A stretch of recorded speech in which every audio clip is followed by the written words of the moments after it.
নমস্কার বন্ধুরা, চলে এসেছি আবারও একটা নতুন রিডিং নিয়ে। আজকে আমি দেখবো যে ইউনিভার্স নেক্সট 7 ডেজের জন্য তোমাদের জন্য কি কি মেসেজ দিতে চাইছে, কি আসতে চলেছে বা কে আসতে চলেছে। তো যারা ভিডিওটা দেখছো নিঃসন্দেহে ইউনিভার্স তাদেরকে কোনো একটা মেসেজ দিতে চাইছে, কিছু বলতে চাইছে, তাই পুরো ভিডিওটা শুনবে। এটা জেনারেল রিডিং, তাই 60 থেকে 70% ম্যাচ করবে। ফুল ম্যাচিং করানোর জন্য পার্সোনাল রিডিং অবশ্যই স্ক্রিনে দেওয়া নাম্বারে বুকিং করতে হবে। আর যেটা তোমার সাথে মিলবে না সেটাকে যেতে যাও। যেটা পজিটিভ এনার্জি অবশ্যই কমেন্ট বক্সে ক্লেম করতে ভুলবে না। আমি দেখবো আমার যে বন্ধুরা আমার এই ভিডিওটা এখন দেখছে, ইউনিভার্স তাদেরকে কি মেসেজ দিতে চাইছে, ইউনিভার্স তাদেরকে কি মেসেজ দিতে চাইছে। আমার এই যে ভিডিওটা এখন দেখছে তাদেরকে ইউনিভার্স কি মেসেজ দিতে চাইছে, কি মেসেজ দিতে চাইছে।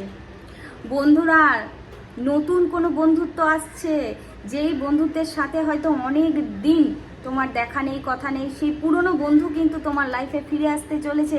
ভ্রমণ হওয়ার জায়গা দেখাচ্ছে কিছু কিছু মানুষের ক্ষেত্রে, কিছু মানুষের ক্ষেত্রে দেখাচ্ছে ফাইন্যান্সিয়ালি তারা কিন্তু ভীষণভাবে স্টেবিলিটি পাবে। হঠাৎ করে মানি আসার জায়গা দেখাচ্ছে। নিজেরা খুব প্যাশনেট থাকবে নিজেদের কাছে, ভালোবাসার মানুষটির সাথে সম্পর্ক স্ট্রং হবে এবং বেশিরভাগ মানুষের ক্ষেত্রে এটাই দেখাচ্ছে ভ্রমণ হবে এবং পুরনো কোনো বন্ধুর সাথে আবারও দেখা হওয়ার জায়গা দেখাচ্ছে।